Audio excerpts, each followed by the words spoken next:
सुप्रभात बच्चों, कैसे हो? क्या हाल चाल?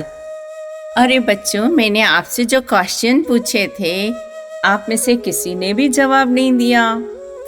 समझ गई मैं, आप डरते हो हाँ कि कुछ गलत बोल दिया तो हंसेंगे लोग, इसलिए कुछ बोलते ही नहीं हो। ऐसे डरोगे तो कैसे चलेगा? डर के आगे जीत है ना, है कि नहीं?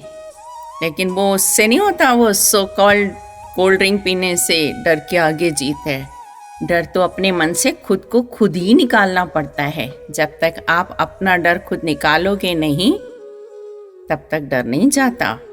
पानी में कूदोगे नहीं तो तैरना नहीं आएगा, और पानी में कूदने का डर तो आपको खुद से ही निकालना पड़ेगा, है ना? चलो कोई बात नहीं, आज हम वापस उसी पे डिस्कस करते हैं कि खाना क्यों नहीं छोड़ना चाहिए। तो मेरी एक दीदी हैं, राजेश्वरी मोदी जी। मैं उनसे बहुत प्यार करती हूँ, उनकी सारी बातें मुझे बहुत अच्छी लगती हैं।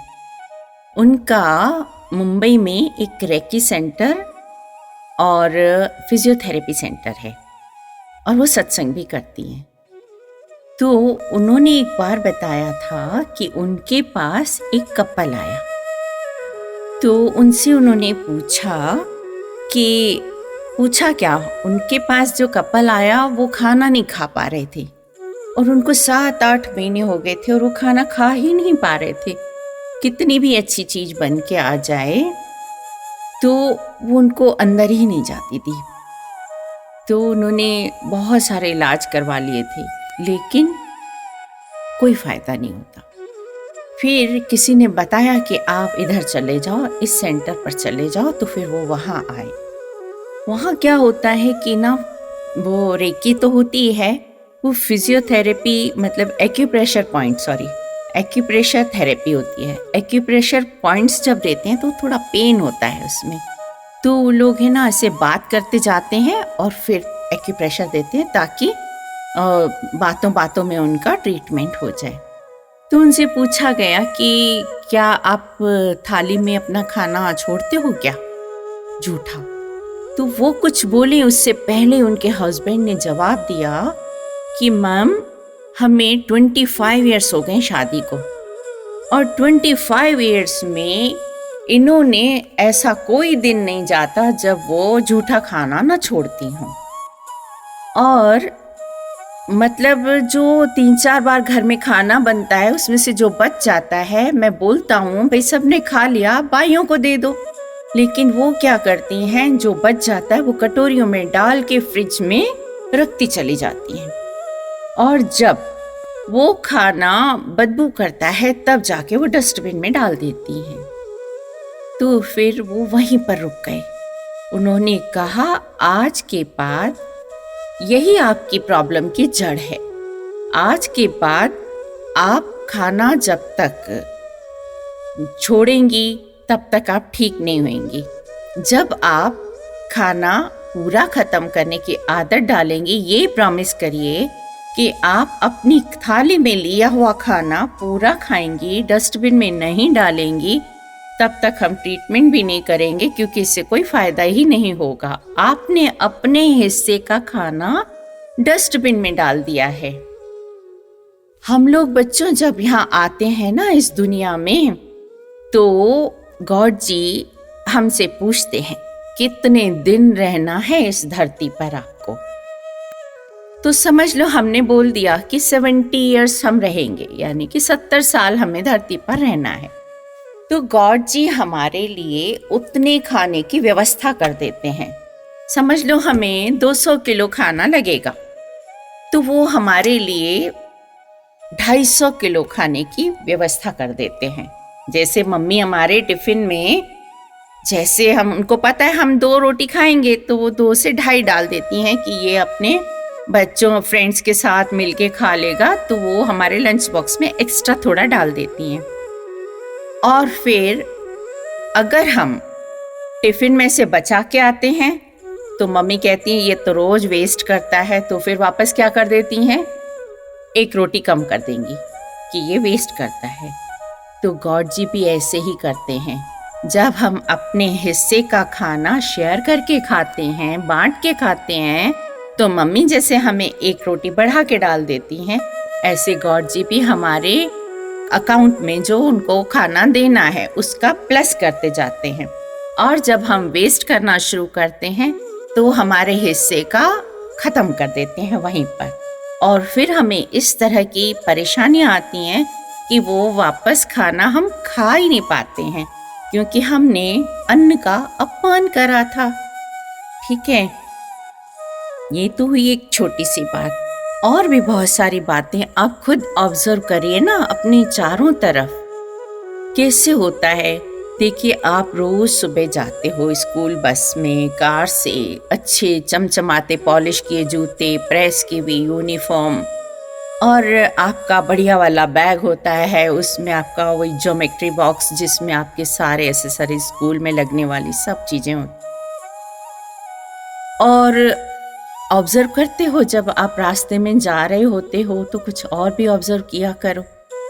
आप ही की उम्र के बच्चे होते हैं जिनके कंधों पर आपके जैसे बढ़िया बैग नहीं होते, उनके कंधों पर कचरा बीनने वाले बैग होते हैं। वो आपके जैसे ही बच्चे होते हैं, लेकिन वो कचरा बीन रहे होते हैं। थोड़ा और नज़र घुमाया करो, देखा करो कि कैसे कुछ बच्चे चाय की होटल पे कप और प्लेट धो रहे होते हैं, कुछ सब्जियां बीन रहे होते हैं, कुछ देखा करो कि वो न्यूज़पेपर बांट रहे होते हैं घर घर जाकर, कुछ दूध बांट रहे होते हैं। क्यों? क्योंकि उनके पास पढ़ने की व्यवस्था ही नहीं है। वो क्या कर रहे होते हैं कि 2 टाइम का खाना हमें किस तरह से मिले, इसके लिए वो इतनी मेहनत कर रहे होते हैं। लेकिन आपको सब कुछ बना बनाया मिलता है और आप उसकी कदर नहीं करते हो। आप कभी कभी ऑर्फेनेज भी विजिट किया करो। वहाँ पर वो बच्चे होते हैं अनाथ आश्रम में जिनके माता पिता नहीं होते हैं।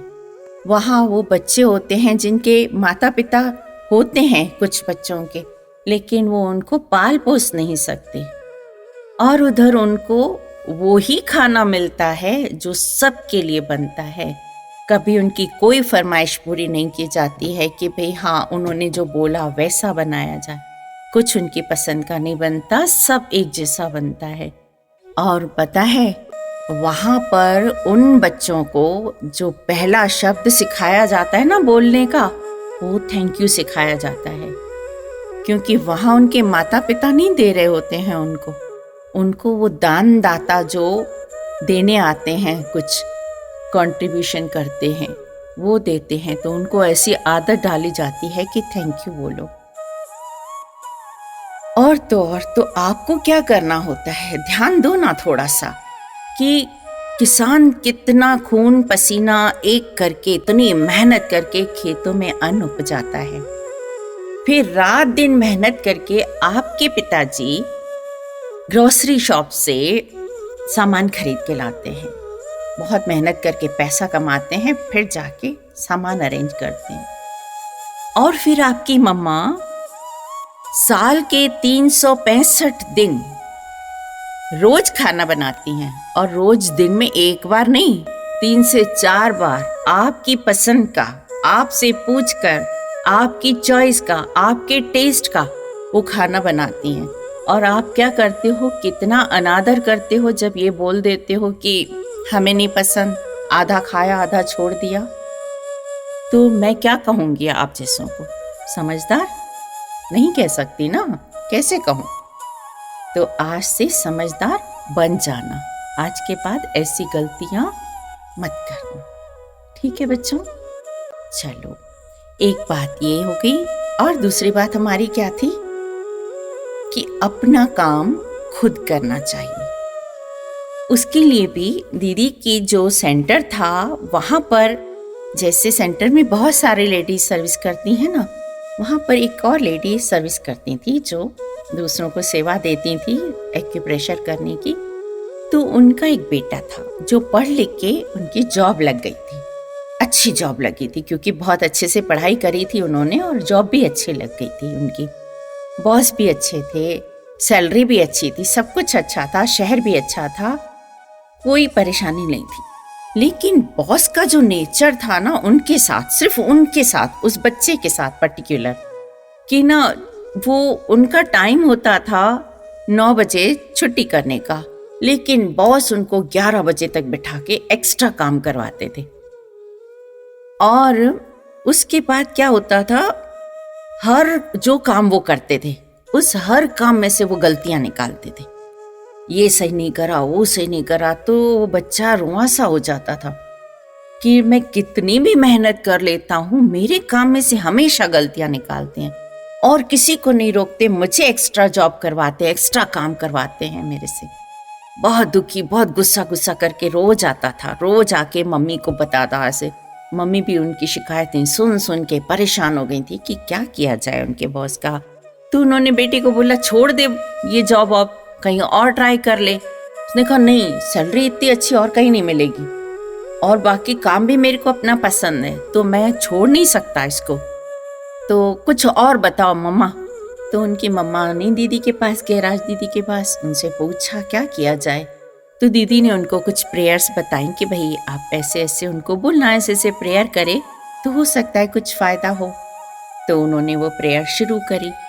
तो कुछ समय तो ठीक लगा, पर फिर वापस वैसा का वैसा। तो उनको फिर परेशान देख के उनकी मम्मा ने फिर दीदी से बात करी कि दीदी ऐसे ऐसे है, बात तो समझ ही नहीं आ रही मेरे को। तो दीदी ने कहा ऐसा करो, आप बच्चे को मेरे पास ले आओ। तो वो बच्चे को लेके आई अपने पास, उनके पास, दीदी के पास। तो दीदी से पूछा, उन बच्चे से पूछा दीदी ने कि आपका रूटीन क्या है, रूटीन बताओ। तो उन्होंने कहा मुझे सुबह 9 बजे ऑफिस जाना होता है और उसके बाद 9 बजे तक मेरी छुट्टी होनी होती है, लेकिन मेरे को तो 11 ही बज जाते हैं। तो दीदी ने पूछा ठीक है, लेकिन एक बात बताओ, आप उठते कितने बजे हो? बोला मैं 8:30 बजे उठता हूँ। अरे 8:30 बजे उठते हो और 9 बजे जाना होता है आपको, तो फिर क्या क्या कर लेते हो आप उस समय में? तो बोला कुछ नहीं करता हूँ, बस ब्रश किया, नहाया धोया और चल देता हूँ बैग उठा के। तो बोला जब आप आते हो ऑफिस से तो क्या आप सामान अपना सेट करके रखते हो? जो चीज़ आपकी है, आपका लैपटॉप, आपके शूज़, आपके कपड़े, सब जो कुछ भी है आपको ज़रूरत का सामान है, क्या आप सेट करके रखते हो कि आप उठे, नहाए धोए और चल दिए? तो बोला नहीं, ऐसा कुछ नहीं होता मैम। मैं उठता हूँ, मेरी मम्मी मेरे लिए सारी चीज़ें तैयार करके रखती हैं, इवन वो मेरे लिए ब्रेकफास्ट भी रेडी टेबल पर रखती हैं। वो बहुत कहती रहती हैं कि खाना नाश्ता करके जाओ, नाश्ता करके जाओ। वो बेचारी भागती हुई दरवाजे तक मेरे पास पीछे पीछे आती हैं, लेकिन मैं हमेशा माँ को नाराज़ करके निकल जाता हूँ। बस दीदी ने कहा यहाँ ही तुम्हारी गलती है और कोई गलती नहीं है। तुम्हारी गलती क्या है कि तुम अपने सामान सेट नहीं करके रखते हो। वो सारे काम तुम्हारी माँ भी काम करती हैं, पूरा दिन काम करती हैं, वो जॉब भी करती हैं इधर, और फिर आके तुम्हारे सारे सामान समेट के रखे, सुबह के लिए तुम्हारी पूरी तैयारी करके रखे। उसके बाद तुम उनके साथ 2 घड़ी बैठ के भी थैंक यू नहीं बोलते हो, उनके साथ जो वो करती हैं तुम्हारे लिए कभी अप्रिशिएट भी नहीं करते हो। तो ये अगर आप ये सब देखते नहीं हो, आप इन सब की कदर नहीं करते हो, तो तुम्हारे बॉस तुम्हारे साथ कैसे तुम्हारी कदर करेंगे? सोचो ना। आज से क्या करना है कि तुम अपना काम खुद करोगी। तुम्हारी मम्मी तुम्हारे पीछे पीछे नहीं आएंगी। मम्मी ने तुम्हारे लिए जितना कुछ करा है, जितना कुछ कर रही हैं, और वो करती रहेंगी। माँ है, वो छोड़ेंगी नहीं। लेकिन आपको उनकी कदर करनी होगी। जब आप इस तरह से, जो कोई भी आपके लिए कुछ करता है, जब तक आप उसकी कदर करना, जब तक आप उसको अप्रिशिएट करना शुरू नहीं करोगे, आपके साथ भी अच्छा होने वाला नहीं है। तो इतना समझा के दीदी ने उस बच्चे को जाने दिया। कुछ समय बीता, समझो कि उन्होंने जैसे ही फॉलो करना शुरू किया, वो बच्चा इतना खुश कि वो जब भी वापस आए ऑफिस से, वो बहुत खुश खुश दिखाई दे। माँ तो बस उसको देख के ही खुश हो जाए कि मेरा बच्चा आज बहुत खुश है। तो फिर उन्होंने बताया कि जैसे ही मैंने ये रूल फॉलो किया कि मैं आधा घंटा पहले उठ जाता था, अपनी सारी व्यवस्थाएं मैं खुद करता था और घर आके भी मम्मी के साथ में ज़रूर बैठता, थोड़ी देर ही सही, जितना मेरे से बनता उनकी सारी बातें सुनता, उनकी तकलीफ़ें भी सुनता था। तो धीरे धीरे सब कुछ नॉर्मल होने लगा। तो समझ में आया बच्चों, ये छोटी छोटी बातें, बहुत छोटी छोटी बातें ऑब्जर्व किया करो। आप क्या करते हो? क्या आप अपने काम खुद करते हो? ठीक है, अभी आप छोटे हो, आपको कोई दिक्कत नहीं लग रही, लेकिन क्योंकि हम अपने काम खुद न करने की आदत डाल देते हैं तो वही हमेशा चलती रहती हैं। और फिर कहीं ना कहीं से तो आपको अपने हिस्से का काम करना पड़ेगा। घर पे नहीं किया तो बॉस करवाएंगे, है ना? तो इस तरह से समझ के कि हमें अपनी लाइफस्टाइल कैसे चेंज करनी है, किस तरह का जीवन हमें चाहिए, आप वैसा करना। ठीक है बच्चों, आज की बातें यहीं ख़त्म करें। क्वेश्चन तो हमारे 2-4 और थे, आगे फिर बताएंगे। ठीक है, आई लव यू बच्चों, I like you, I respect you all, God bless you all बच्चों। फिर मिलते हैं अगले संडे को, संडे की पाठशाला। दुर्गा वासुदेव चैनल को सब्सक्राइब जरूर कर लेना।